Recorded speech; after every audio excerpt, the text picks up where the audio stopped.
നമസ്കാരം സുഹൃത്തുക്കളെ, യാത്രാ സ്നേഹിയുടെ പുതിയൊരു ഇൻഫർമേഷൻ അപ്ഡേറ്റ്സിലേക്ക് ഏവർക്കും സ്വാഗതം. നമ്മൾ സാധാരണയായി പൊതുജനങ്ങൾക്ക് ഉപകാരപ്പെടുന്ന അല്ലെങ്കിൽ ഇൻഫർമേറ്റീവ് ആയിട്ടുള്ള കുറേ അപ്ഡേറ്റ്സ് ആണ് ഈ ഒരു അപ്ഡേറ്റ്സിലൂടെ നൽകുന്നത്. അപ്പം നിങ്ങൾക്ക് ഈ വീഡിയോസ് എല്ലാം ഉപകാരപ്പെട്ടു എന്ന് തോന്നുന്നുവെങ്കിൽ തീർച്ചയായും നമ്മുടെ ചാനൽ സബ്സ്ക്രൈബ് ചെയ്ത് സപ്പോർട്ട് ചെയ്യുക. നിങ്ങളുടെ വിലയേറിയ അഭിപ്രായങ്ങളെല്ലാം കമൻറ്റായി അറിയിക്കുക. നിങ്ങൾ വേണ്ടപ്പെട്ടവരിലേക്കെല്ലാം ഇത് ഷെയർ ചെയ്ത് എത്തിക്കുക കേട്ടോ.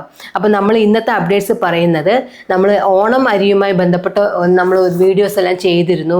അതായത് ഓണത്തിന് സ്പെഷ്യലായിട്ട് 10 കിലോ അരി വീതം ഓരോ കുടുംബത്തിനും നൽകുന്നു എന്നൊക്കെ പറഞ്ഞിരുന്നു.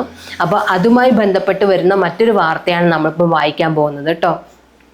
ഓണം കഴിഞ്ഞു, അരിയും തീർന്നു. വെള്ള നീല കാർഡുകാർക്കാണ് അധിക വിഹിതം നിർത്തലാക്കിയത്. ഓണം കഴിഞ്ഞതോടെ റേഷൻ വിഹിതം വൻതോതിൽ വെട്ടിക്കുറച്ച് ഭക്ഷ്യവകുപ്പ്. സെപ്റ്റംബറിൽ പൊതുവിഭാഗം വെള്ള കാർഡുകാർക്ക് 5 കിലോ സാധാരണ വിഹിതത്തിന് പുറമെ 5 കിലോ ഓണം സ്പെഷ്യലും ചേർത്ത് 10 കിലോഗ്രാം അനുവദിച്ചിരുന്നു. ഓണം കഴിഞ്ഞതോടെ ഇത് 2 കിലോ അരി മാത്രമാക്കി. നീലക്കാർഡിന് ഓരോ അംഗത്തിനും 2 കിലോ അരി വീതം കിലോഗ്രാമിന് 4 രൂപ നിരക്ക് നൽകിയതിനു പുറമെ അധിക വിഹിതമായി 10 കിലോഗ്രാം സ്പെഷ്യലും അനുവദിച്ചിരുന്നു. ഇതിൽ അധിക വിഹിതമായ അരി നിർത്തലാക്കി. ഓണത്തിനുള്ള സ്പെഷ്യൽ അരി വിതരണം കർശന നിർദ്ദേശത്തിന്റെ ഭാഗമായി വലിയ പോസ്റ്ററുകൾ അച്ചടിച്ചു പ്രചാരണം നടത്തിയിരുന്നു. ഇത്തവണ വെള്ളക്കാർഡിന് കഴിയുന്നതും 1 ഇനത്തിലുള്ള അരിയും നീലക്കാർഡിന് പരമാവധി 2 ഇനത്തിലുള്ള അരി എന്ന രീതിയിൽ നൽകാനുമാണ് നിർദ്ദേശം. മുൻഗണനാ വിഭാഗത്തിൽ മാറ്റം വരുത്തിയിട്ടില്ല.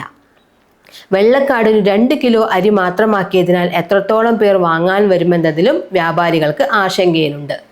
അപ്പോൾ ഇതിനെക്കുറിച്ച് പറഞ്ഞിരിക്കുന്നത് എന്താ അറിയോ, നമുക്ക് സ്പെഷ്യൽ അരി നൽകുന്നത് ഉണ്ടായിരുന്നു അല്ലേ. അപ്പോൾ വെള്ളക്കാർഡുകാർ എന്ന് പറഞ്ഞാൽ ഈ ഗവൺമെൻറ് ഓഫീസേഴ്സ്, റിട്ടയർഡ് ആയിട്ടുള്ളവരും അല്ലെങ്കിൽ ഗവൺമെൻറ് ജോലി ചെയ്യുന്നവരുടെയൊക്കെ ഉള്ളതാണ് ഈ വെള്ളക്കാർഡ്. അപ്പോൾ അവർക്ക് 5 കിലോ അരി സാധാരണ കിട്ടുന്നതും മാസത്തിൽ കിട്ടുന്നതും അതുകൂടാതെ 5 കിലോ സ്പെഷ്യൽ അരിയുമാണ് അനുവദിച്ചിരുന്നത്. അതിൽ വെറും 2 കിലോ അരിയാക്കി അത് കുറച്ചു എന്നാണ് പറയുന്നത് കേട്ടോ. മറ്റൊന്ന് പറയുന്നത് നീലക്കാർഡുകാർക്കുള്ളതാണ്. നീലക്കാർഡുകാർക്ക് ഓരോ അംഗത്തിനും 2 കിലോ അരി വീതം ഉണ്ടായിരുന്നു. അത് ഓൾറെഡി എല്ലാ മാസവും ഉള്ളതാണ്. അതുകൂടാതെ 10 കിലോ സ്പെഷ്യൽ അരി ഉണ്ടായിരുന്നു. ഈ 10 കിലോ സ്പെഷ്യൽ അരി ഇനി വാങ്ങാൻ പോകുന്നവർക്ക് കിട്ടില്ല കേട്ടോ. അതായത് ഓണത്തിന് വാങ്ങാതിരുന്നവർക്ക്, ഈ മാസമാണല്ലോ ഓണം ഉണ്ടായിരുന്നത്, അപ്പോൾ ഈ ഓണത്തിന് വാങ്ങാതിരുന്നവർക്ക് ഇനി സ്പെഷ്യൽ അരി കിട്ടില്ല. എന്നാൽ മറ്റു BPL കാർഡ് അംഗങ്ങൾക്കൊന്നും യാതൊരു മാറ്റവും വരുത്തിയിട്ടില്ല എന്നാണ് പറയുന്നത് കേട്ടോ. ഇനി ഇതിൽ വേറൊരു പുതിയ അപ്ഡേഷൻസും കൂടിയുണ്ട്. റീറ്റെയിൽ റേഷൻ ഡീലേഴ്സ് പ്രതിഷേധിച്ചു. മുൻഗണനേതര വിഭാഗക്കാരായ വെള്ള നീല റേഷൻ കാർഡുകാർക്കു റേഷൻ വെട്ടിക്കുറച്ചതിൽ Kerala state retail ration dealers association ജില്ലാ കമ്മിറ്റി പ്രതിഷേധിച്ചു. മുൻഗണന ഇതര വിഭാഗക്കാരിലും ഏറ്റവും കുറഞ്ഞ വരുമാനക്കാരാണ് കൂടുതലുള്ളതെന്നും അസോസിയേഷൻ പറഞ്ഞു. നീലക്കാർഡിന് അനുവദിച്ചിരുന്ന സ്പെഷ്യൽ അരിയും വെള്ളക്കാർഡിന് മിനിമം അനുവദിച്ചിരുന്ന 5 കിലോ അരിയും പുനഃസ്ഥാപിക്കണമെന്നും അസോസിയേഷൻ ആവശ്യപ്പെട്ടു. ജില്ലാ പ്രസിഡന്റ് V. അജിത് കുമാർ അധ്യക്ഷനായി. General secretary Sivadas Velikkad, M. Radhakrishnan, K. Sivadas, V. Sundaran, CH Rasheed, M. Mahesh, Vishnu Devan, Kasim Kannadi, Narayanankutty, A. Hameed എന്നിവർ പ്രസംഗിച്ചു. അപ്പോൾ റീറ്റെയിൽ ഡീലേഴ്സ് ഇതിനെതിരെ രംഗത്ത് വന്നിട്ടുണ്ട് കേട്ടോ. ഈ വെള്ളക്കാർഡ് ഉടമകൾക്ക് അവർക്ക് ബാക്കി നൽകുന്ന 5 കിലോ അരി വീതം നൽകണമെന്നും, നീലക്കാർഡുകാരെന്ന് പറഞ്ഞാലും അവരും മുൻഗണനേതര വിഭാഗത്തിൽ നിന്നും വളരെ തൊട്ടടുത്ത് നിൽക്കുന്നവർ തന്നെയാണെന്നും അതുകൊണ്ട് അവർക്കും ഈ 10 കിലോ അരി വെട്ടിക്കുറച്ചത് തിരിച്ച് അതുപോലെ പുനഃസ്ഥാപിക്കണമെന്നും ഇവർ പ്രതിഷേധിച്ചിട്ടുണ്ട് കേട്ടോ. ഇനി എന്താണ് ഇതിൻ്റെ എല്ലാം നടപടികൾ വരുന്നത് എന്ന് നമുക്ക് കാത്തിരുന്ന് കാണാം. അടുത്തൊരു ഇൻഫർമേഷൻ ഞാൻ പറയാൻ പോകുന്നത് ഓട്ടോ പെർമിറ്റുമായി ബന്ധപ്പെട്ടാണ്. ഇതുമായി ബന്ധപ്പെട്ട് ഞാനൊരു ഷോർട്ട് വീഡിയോ ചെയ്തിട്ടുണ്ടായിരുന്നു. അതായത് ഓട്ടോകൾക്കെല്ലാം സംസ്ഥാന പെർമിറ്റ് നൽകുന്നതിനെ കുറിച്ച്. അതായത് സാധാരണ ഓട്ടോകൾക്ക് അതാത് ഡിസ്ട്രിക്റ്റിനകത്ത് കറങ്ങാനും അതുകൂടാതെ വേറെ ഡിസ്ട്രിക്റ്റ് മാറി പോകുന്നുണ്ടെങ്കിൽ ആ ഡിസ്ട്രിക്റ്റിൽ 20 കിലോമീറ്റർ വരെ പോകാനുമുള്ള അനുവാദമേ ഉണ്ടായിരുന്നുള്ളൂ. അത് തന്നെ സംസ്ഥാന പെർമിറ്റാക്കി മാറ്റുന്നതിനെ കുറിച്ചുള്ള ഒരു ചർച്ച നടക്കുന്നുണ്ടായിരുന്നു. അപ്പോൾ അതുമായി ബന്ധപ്പെട്ട ഈ ഓട്ടോസിന് തന്നെ പല യൂണിയനുകളൊക്കെ ഉണ്ടല്ലോ. അപ്പോൾ യൂണിയനുകൾ ചില ആളുകൾ പ്രതിഷേധിക്കുന്നുണ്ട്, ചിലവർ അതിന് അനുകൂലിക്കുന്നുണ്ട്. അപ്പോൾ അതുമായി ബന്ധപ്പെട്ട ഒരു വാർത്തയാണ് നിങ്ങളുമായി ഷെയർ ചെയ്യുന്നത്. ഓട്ടോയ്ക്ക് സംസ്ഥാന പെർമിറ്റ്, ഉറച്ചു നിൽക്കാൻ ഫെഡറേഷൻ. CITU നിലപാടിനെ വിമർശിച്ച് AITUC. ഓട്ടോറിക്ഷകൾക്ക് സംസ്ഥാന പെർമിറ്റ് നൽകണമെന്ന ആവശ്യത്തിൽ ഉറച്ചു നിൽക്കാൻ സ്റ്റേറ്റ് പ്രൈവറ്റ് മോട്ടോർ തൊഴിലാളീസ് ഫെഡറേഷൻ AITUC സംസ്ഥാന ക്യാമ്പ് തീരുമാനിച്ചു. വിഷയത്തിൽ CITUവിൽ ഒരു വിഭാഗത്തിന്റെ നിലപാട് നീതിപൂർവമല്ലെന്ന് നേതാക്കൾ വിമർശിച്ചു. അവർക്കിടയിൽ ഭിന്നത ശക്തമാണ്. സംസ്ഥാന പെർമിറ്റ് ആയിരക്കണക്കിന് തൊഴിലാളികളുടെ വരുമാനം വർദ്ധിപ്പിക്കും. വിഷയത്തിൽ വകുപ്പ് മന്ത്രിയെ നേരിട്ടു കാണാൻ നേതൃത്വം തീരുമാനിച്ചു. സംഘടനയുടെ അംഗത്വം 1 ലക്ഷമാക്കി വർദ്ധിപ്പിക്കും. വാടക വാഹനങ്ങൾക്ക് സബ്സിഡി നിരക്കിൽ പെട്രോൾ അനുവദിക്കുക.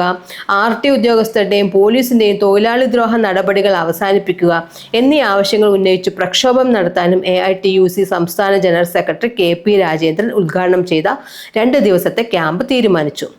ഫെഡറേഷൻ സംസ്ഥാന പ്രസിഡന്റ് PK നാസർ, ഭാരവാഹികളായ Kabeer Kalleri, MG Sekharan, Samad Ahmed, Paravur Antony, M Haridas, K Sivadas, V Suresh, B Sekharan, N Rajesh, V Ajay Kumar, N Mahendran, Abdul Samad Kalady, Premachandran, Unni Variyath, MP Vijeesh, Jasmal Kalpetta, P Sivadasan, Joy Joseph, M Jamsheer, Meenankal Sreekumar, അങ്ങനെ ഒരുപാട് പേരുണ്ട്. ഇവരെല്ലാം ഈ ചർച്ചയിൽ പങ്കെടുത്തിട്ടുണ്ടെന്നാണ് പറയുന്നത് കേട്ടോ.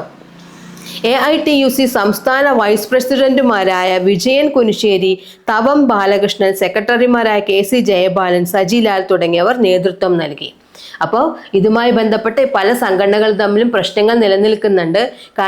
അപ്പോൾ ആ സംഘടനകൾ അവർ തമ്മിൽ തന്നെ ഇത് ചർച്ച ചെയ്ത് പരിഹരിച്ച് എല്ലാവർക്കും അനുകൂലമായ ഒരു നിലപാടെടുക്കട്ടെ എന്ന് നമുക്ക് ചിന്തിക്കാം അല്ലേ. കാരണം ഇത് കുറേ പേര് പറയുന്നു ഈ സംസ്ഥാന പെർമിറ്റ് വന്നാൽ ഇവർക്കെല്ലാം അതിൻ്റെതായ ഗുണവും ഉണ്ടാവും, വരുമാനം കൂടുമെന്ന് പറയുന്നു. എന്നാൽ വേറെ ചിലവർ അതുമായി ബന്ധപ്പെട്ട എന്തെങ്കിലുമൊക്കെ പ്രശ്നങ്ങൾ ഉണ്ടാവും, ഇൻഷുറൻസ് പോലുള്ള കാര്യങ്ങൾ അങ്ങനെയുള്ളതെല്ലാം, അതല്ല മറ്റ് ഡിസ്ട്രിക്റ്റിലുള്ള ഓട്ടോകൾക്ക് അതിൻ്റെതായ വരുമാനം കുറയും, അങ്ങനെയൊക്കെയുള്ള പ്രശ്നങ്ങളൊക്കെ പറയുന്നുണ്ട്. അപ്പം എന്താ തീരുമാനമെടുക്കുക എന്നുള്ളത് ഇവർ തമ്മിൽ തന്നെ ഒരു ധാരണയിലെത്തി തീരുമാനമെടുത്തോട്ടെ അല്ലേ. ഇനി മൂന്നാമതായി നമുക്ക് പ്രധാനമായി വായിക്കാവുന്ന ഒരു വാർത്ത, ഭിന്നശേഷിക്കാർക്ക് ലഭിക്കുന്ന പെൻഷൻ 3000 രൂപയാക്കണം എന്നുള്ള ഒരു ആവശ്യമാണ് കേട്ടോ. അപ്പോൾ അതുമായി ബന്ധപ്പെട്ട് കാഴ്ച പരിമിതർ ഉൾപ്പെടെയുള്ള ഭിന്നശേഷിക്കാർക്ക് ലഭിക്കുന്ന പെൻഷൻ 3000 രൂപയായി വർദ്ധിപ്പിക്കണമെന്നു Kerala federation of the blind ജില്ലാ സമ്മേളനം ആവശ്യപ്പെട്ടു. ജില്ലാ സമ്മേളനം പാലക്കാട് നഗരസഭ ഉപാധ്യക്ഷൻ E കൃഷ്ണദാസ് ഉദ്ഘാടനം ചെയ്തു. പിന്നെ അതുമായി ബന്ധപ്പെട്ട് സംസാരിച്ച ആളുകളും പങ്കെടുത്ത ആളുകളെ കുറിച്ചൊക്കെ ഇതിൽ പറയുന്നുണ്ട്.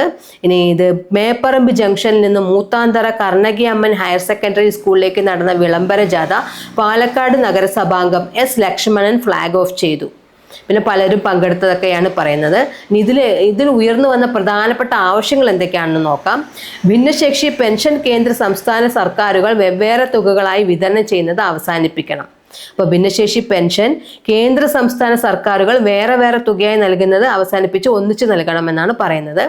ആശ്വാസകിരണം കുടിശ്ശികയില്ലാതെ വിതരണം ചെയ്യുകയും തുക 1000 രൂപയാക്കി വർദ്ധിപ്പിക്കുക. കാഴ്ച പരിമിതരായ ലോട്ടറി തൊഴിലാളികൾ ഈ മേഖലയിൽ നേരിടുന്ന ചൂഷണങ്ങൾ അവസാനിപ്പിക്കുന്നതിന് നടപടി സ്വീകരിക്കുക. സ്പെഷ്യൽ സ്കൂളുകളിലും ഉന്നത വിദ്യാഭ്യാസ സ്ഥാപനങ്ങളിലും പഠിക്കുന്ന കാഴ്ച പരിമിതരായ വിദ്യാർത്ഥികൾക്ക് നൽകുന്ന വിവിധ അലവൻസുകൾ കാലോചിതമായി പരിഷ്കരിക്കുക. സംസ്ഥാനത്തെ എല്ലാ സർക്കാർ സ്ഥാപനങ്ങളും ഭിന്നശേഷി സൗഹൃദമാക്കുക. കെട്ടിട നികുതി, വൈദ്യുതി ബിൽ തുടങ്ങിയ അതിദരിദ്ര കുടുംബങ്ങൾക്ക് നൽകുന്ന എല്ലാ ഇളവുകളും കാഴ്ച പരിമിതരുടെ കുടുംബങ്ങൾക്കും ലഭ്യമാക്കുക. നടപ്പാതകളിൽ കൈവരികൾ സ്ഥാപിക്കുകയും സീബ്ര ലൈനുകൾ കാഴ്ച പരിമിതർക്ക് തിരിച്ചറിയാവുന്ന രീതിയിൽ നവീകരിക്കുകയും ട്രാഫിക് സിഗ്നലുകൾ, ശബ്ദസൂചനാ സംവിധാനം ഘടിപ്പിക്കുകയും ചെയ്യുക. KSRTCയുടെ എല്ലാത്തരം ബസ്സുകളിലും കാഴ്ച പരിമിതർക്ക് സംസ്ഥാനത്തുടനീളം സൗജന്യ യാത്രാ ആനുകൂല്യം ലഭ്യമാക്കുക. തദ്ദേശ സ്വയംഭരണ സ്ഥാപനങ്ങൾക്കു കീഴിലുള്ള മുറികൾ, കെട്ടിടങ്ങൾ, സ്ഥലം എന്നിവ കാഴ്ച പരിമിതർക്ക് സ്വയം സംരംഭങ്ങൾ തുടങ്ങുന്നതിന് അനുവദിക്കുക. അപ്പൊ ഇത്രയും ആവശ്യങ്ങളുമായിട്ടാണ് അവരുടെ ഇങ്ങനെ ഒരു സമ്മേളനം നടന്നിരിക്കുന്നത്. അപ്പോൾ ഇത് ബന്ധപ്പെട്ട അധികാരികളിലേക്ക് എത്തി അവർ ചർച്ചകളെല്ലാം നടത്തി ഈ ഭിന്നശേഷിക്കാർക്ക് അനുകൂലമായ നിലപാടെടുക്കുമെന്ന് നമുക്ക് പ്രത്യാശിക്കാം. അപ്പോൾ ഇങ്ങനെയുള്ള 2-3 മെയിൻ ഇൻഫർമേഷൻസ് ആണ് ഇന്ന് ഞാൻ നിങ്ങളുമായി ഷെയർ ചെയ്യാൻ ഉദ്ദേശിക്കുന്നത്. അപ്പോൾ നിങ്ങൾക്ക് ഇതെല്ലാം ഉപകാരപ്പെട്ടു അല്ലെങ്കിൽ നിങ്ങൾക്ക് ഇൻഫർമേറ്റീവ് ആയി എന്ന് തോന്നുന്നുവെങ്കിൽ തീർച്ചയായും നമ്മുടെ ചാനൽ സബ്സ്ക്രൈബ് ചെയ്ത് സപ്പോർട്ട് ചെയ്യുക. നിങ്ങളുടെ വിലയേറിയ അഭിപ്രായങ്ങളെല്ലാം കമൻറ്റായി അറിയിക്കുക. നിങ്ങളുടെ വേണ്ടപ്പെട്ടവരിലേക്ക് ഇത് ഷെയർ ചെയ്ത് എത്തിക്കുക.